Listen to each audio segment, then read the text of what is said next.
Welcome to the Word Growth for Life podcast from First Baptist Church of St. Francis, Minnesota. The mission of FBC is to lead people to Jesus Christ and grow together as faithful disciples. Here with Pastor Bernie. Pastor Bernie is how long have you been here now? So in almost 5 years. That's crazy. Yeah. Okay, and when you first came here, were you kind of more on the school side of everything, or was it the church and school, or was it both? Yeah, it was kind of a unique way, I think you would say, in order for me to fit in here. So being a pastor, they kind of created a unique spot for the school. So I do administer the school, and so primary focus is the school. Okay. But I am an assistant pastor, and then having an academic dean in the school is what helps with offsetting some of the other needs. Sure. Okay. Well, that's really cool. I know that Pastor Bernie came in 5 years ago. I believe it was right after Mr. Zychek left. Is that right? Yep. And so he came in, and I wasn't here at the time. I was down in South Carolina, but always heard great things about Pastor Bernie, him and his family. And got some kids of your own that are in the school and involved in the church, and so that's super cool to see. But kind of talk to us a little bit about your life. Kind of what was life like growing up? Did you grow up in a Christian home, or what was that lifestyle like for you? Yeah, so I grew up in Owatonna, Minnesota. My dad was a state trooper. So my entire life that I remembered, he was with the Minnesota State Patrol. Oh, okay. And his work shifted a little bit because he had about halfway through his career, he had a massive drunk driver collision, put him in the hospital for a long time and out of work for a little while. And then when he went back into it, then he did more of just the DOT side of things to try to make it a little easier on his body. But that's all I remember is him being a trooper. And then my mom did a couple of different things. She was a secretary at the church there in Owatonna. She was also the secretary at Pillsbury for a lot longer than that. Okay. So most of my memories are her being the secretary at Pillsbury Baptist Bible College. Okay. So Christian home, my parents loved the Lord. They took us to church, every time it was up, it was open. My dad, since his shifts were often rotating early on, and so people in the church needed help, depending on his schedule, more than likely me and my brother would go help do whatever it was we needed to do. So it's kind of how we grew up that way. It was really rolling up our sleeves and working in the church. And so then I was there through my parents still live in the same house. Okay. They're in Owatonna, so they're still doing the same thing other than work. Now they're both retired and so on, but still faithful to church. So they taught me a lot that way. I went to Pillsbury then, since my mom worked there, and did my 1 year of Bible college that she asked me to do. And then I went off to Votech and became a construction mason. Okay. And so after getting my masonry certificate, I went into work to be a brick, block, stone, concrete mason, and did that for a number of years, working for commercial companies, owning my own business, working for other builders, just kind of whatever would work. It's kind of what I did. Right. But Nicole, I then in that process had gotten married to Nicole, who was from the Austin area, and I began to go to church with her, and then we started our church ministry life then in her home church, Oakland Baptist Church, and so then through that process of just working in the church and teaching Sunday school and running the bus ministry and all of those things, we were driving home to our house from church one Sunday, and I looked at Nicole and I'm like, I'm getting pulled like this has to be a full-time thing. And so we started checking. The Lord directed through some various circumstances just to finish my degree back at Pillsbury before they closed. Sure. So we did that, and in that process, working in the church at Oakland, it's a very diverse church because of the world headquarters. The Hormel is there. Gotcha. And so missions was kind of on my mind. And through that whole process, even though my degree was in youth ministries and camping. And so when we got to the end of our schooling, we're kind of looking at the future going, what are we exactly going to do? Right. But ultimately God had different plans than what we initially thought. And in the process of going to school, the pastor had left the church there. And so the men of the church got together and asked if I would do it. I had already written a letter to them saying there's no way I could ever do this. So it's not going to happen. I still have the letter, but ultimately God directed us in that way and kind of gave Nicole and I in his kindness, gave us the desires of our heart. So we were able to be a director of camp of a little local camp association for their junior week for a number of years. We had international church members, and so we kind of had that missions feel. Right. And then just working with teens and working with the adults are the scary part, but the teens were the fun part. And so so we did that as a position for 10 years. So probably unofficially, officially there for about 18 years. Wow. Before we moved up here. Okay. What led you to that move up here to St. Francis area? Yeah, Nicole and I, it was kind of a hard year for us. All good things. It was more of like the busy hard. And multiple times we just kind of talked and prayed and cried and just kind of talked through like what was happening. And we kind of felt the Lord moving us from Oakland, but we didn't know where that was going to be. And so we actually chose to resign the ministry there and tell them then that we would begin the process of leaving, but we didn't know where that was going to be. I'd gotten some counsel from a pastor friend of mine who talked through that and was like, that way, if that's the way the Lord's leading, you're not telling them that you're leaving them for a better ministry, which that wasn't my purpose either. It was just, we felt that the Lord was directing us away from there. We didn't know what that was going to look like. And so, I don't know how much detail I should give here, but it just kind of felt like that was what the Lord wanted us to do. And so we pursued a couple of things and they didn't happen. And then we were kind of sitting there one day, praying and talking through things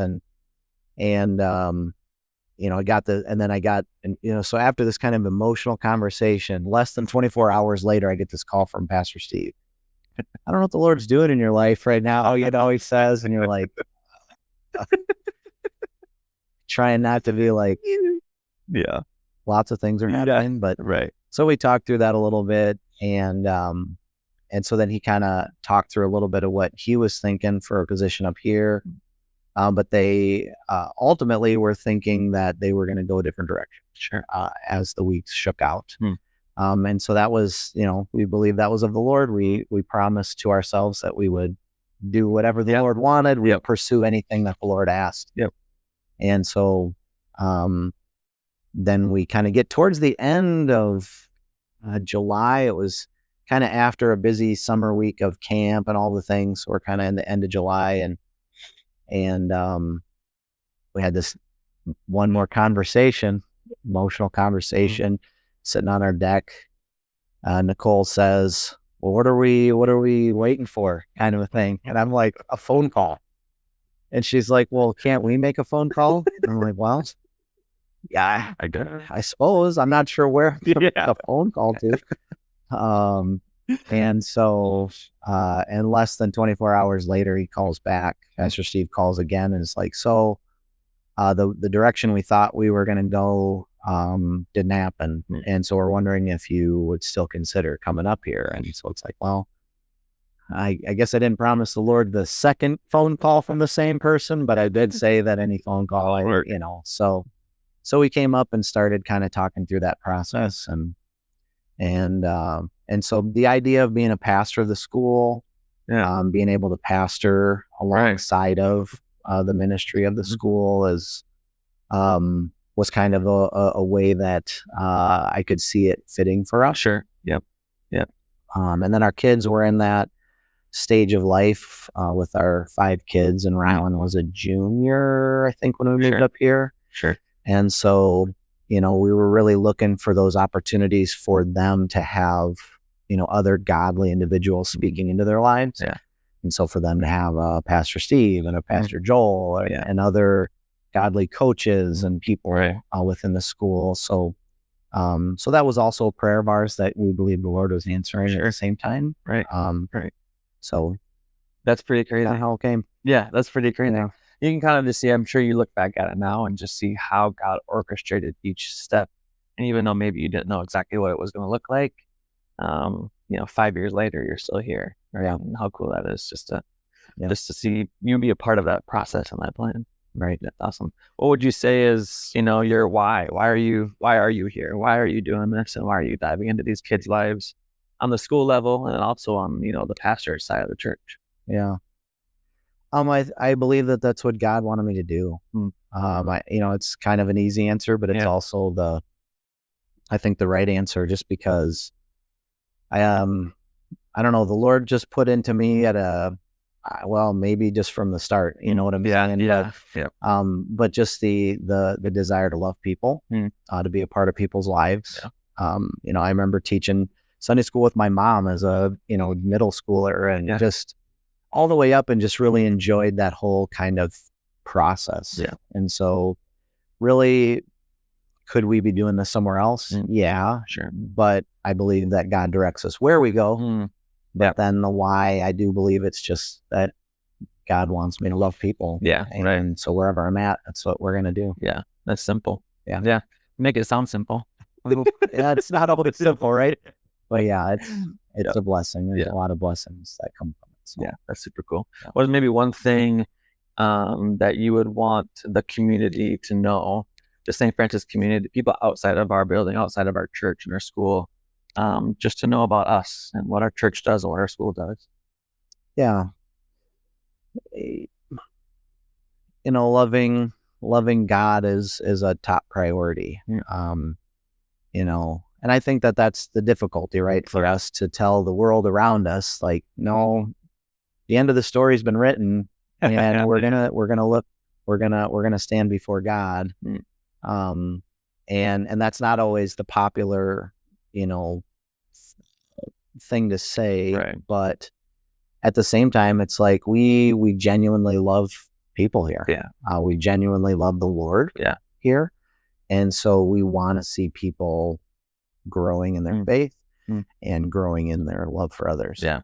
What is maybe like a practical way that that people can know that we do love them? Or what is maybe a way that we show that we do love these people outside of our building and outside of our church and school? Because I think a lot of times, at least for me, when I tell people like, no, we love them, it's like, okay, that's great. But what is that for them? What does that look like?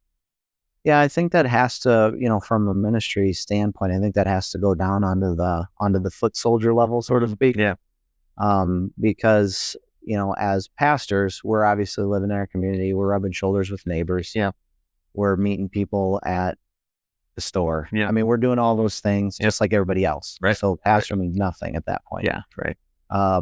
And so the reality is we're just hopefully growing together in a healthy way, so that as we go out and connect with neighbors, because there's a lot of hurt. Yeah, there is in the world. There's a lot of uncertainty in the world, and there's just a lot of people that are feeling those pressures. And so if we have the opportunity to encourage them, that's that's what's going to make the biggest difference. And we can do a lot of outreaches, rake yards, Yeah. which we do a lot of those different little community event Mhm. things. And so we can do those things and help take care of our community at large, the grounds, the facility, but really the heart of people, they're gonna understand more as they understand that we care for them. Right. And that's gonna happen. Right. That's gonna happen with each individual family in the church loving their neighbor. Right. Right. So right. I think that's probably how it shakes out. Right. Right. Yeah, I think for us as a church and as a community, one of the things that we can offer the most is hope. I think there's a certain aspect of hope in our lives that we can share with other people, that there is hope. Like you said earlier, just talking about, how broken our society is. And sometimes it can be pretty tough out there and things can be pretty brutal. And there's a lot of things going on in our world, even currently, that are pretty crazy. Yeah. And I think if people look at that with a lens that is outside of the church and outside of believing in Jesus, it doesn't really look like there's a lot of hope left, right, in the world. And so to have that hope is magnificent, right? Yep. But yeah, right. Putting our trust rather than a politician or a specific, purpose of living. Yeah. It's putting our hope in a person of Jesus Christ. Right. That's who gives us. It can make a big difference. Yeah, exactly. Yeah. Maybe what is something that you enjoy doing here? Since you've been here for 5 years, you're probably in a pretty decent routine. I'm sure it changes a lot, but what is something that you enjoy doing here at the school or at the church? Yeah, I mean, all the different events are fun. Love being a part of youth group, so I help with the youth, with leading in the youth group. So that's, you kind of got to be the heavy in school. So you're like trying to lighten it up, keep the peace, and get the kids to do what they got to do. So you're kind of doing that in the school. So then in the Wednesday nights or whatever, I can just kind of go be a group call. And so I like doing that. Yeah. And, coaching sports. I love being a part of sports. It's a big part of our lives. And so I love doing that. What would you say, this is a little bit off topic, but on the sports aspect, because sport also played a big impact in my life, right? Yeah. And what is the significance of sport, to you? Why is it so important in your life? Well, it's probably just so layered. It was good in my life because it helped grow me in a lot of different ways, with character, with unity with my teammates, being encouraging, listening to my coaches. Right. So for me personally, there was just a lot of it. And then to be able to do what I was being taught, and then seeing that now as the coach teaching, and then seeing it happen, and you're just like, this is what we talked about it at work. It's like those moments are just so huge. But for us as a family, even we use it as outreach. My kids played summer soccer all the time so that we could be rubbing shoulders with people. They could, and we worked hard as a family to be as good of an athlete as we could be. And so so many people were willing to listen because they recognized that we took it a little more seriously to be able to be good athletes. But man, we had so many opportunities just to love people and minister to people. One of the coolest things that happened in our lives was Rylan playing on a soccer team and was able to take probably 6 guys to camp. That is cool. And multiple of those guys received Christ as Savior as coming to camp. And then the ministry, that kind of the unspoken, because we didn't necessarily just preach the gospel at practice, but that a lot of the communication did, and a lot of the things that we did invited them along with us. And so a few of those guys even got saved. And so the Lord willing, that was, genuine, and but it's super cool to be a part of that. So that's kind of why I think sports is such a big deal to us, is because we see so many just amazing benefits from it. Right. Yeah, I think, growing up along the same lines, where my dad was also my coach in a lot of the sports that I did. And so I just remember him telling me all the time, like, one of the things he would always tell me when I played rec basketball was just be different. He was always just be different. Be different than everybody else. Yeah. And I think that it means, different things on multiple levels, right? Whether it's the athlete side, that would be different. How can I help my team? How can I adjust to what's going on? Yeah. But then on the other side, the one thing I remember was when I was really young, was there was a kid we were both going to the drinking fountain. I got to the drinking fountain first, and I was maybe in like 3rd or 4th grade at the time. And I just remember my dad in the back of my mind, he said, be different. Yeah. And I was like, okay. I'm at the drinking fountain. And I just looked back. I said, you can go. And he's like, what? I said, you can take a drink first if you want. And there was something so little. Yeah. But I remember at the end of the year, he said, there's something different about you. Yeah. And I was like, oh, that's what my dad means. Yeah. Just be different, right? A lot of people don't do that. And especially in today's day and age in our world, right? We're selfish. And I even battle with that still today of being selfish and prideful and wanting things for myself. But that's one of the things that, sticks with me all the time too. So sports plays a big impact in my life as well, as much as it does yours. And you just got done talking about the USA Cup over in Blaine and how cool that is to be part of that too. So continuing the traditions and things that you started as a family, and now you're still there. So that's pretty cool. Yeah. All right. Last question for you is, what's a good book? A good book that we can read besides the Bible, maybe, to help us in whatever, we're going through or anything, but just a good book that maybe helped you through life as well. Yeah. So I would probably recommend just two. Yeah. One of them is just because of the time of life, so to speak. But then the other part of it is, so the first one I would suggest is Passionate Parenting by Carrie Schmidt. It's a really good book, and it's just a lot of practical aspects of parenting and how to walk alongside your kids and the different age levels that they're at. And so I know there's a lot of books out there that are good with that, but that was one that kind of spoke to us as we read it. Yeah, that's cool. But then another one, simply because I feel like I'm a little bit more geared maybe towards the vocational type work in my life, rather than maybe more of the office work, so to speak. There's a book that's called Work Matters by Tom Nelson. And so it's just the idea of there's really no difference between secular and sacred. If you're a Christian, it's all sacred. And so just as we work, what are we working for, and how do we do that? How do we get the Sunday to Monday gap to be really small? Yeah. Right. And so that was a good book to read too. That's awesome.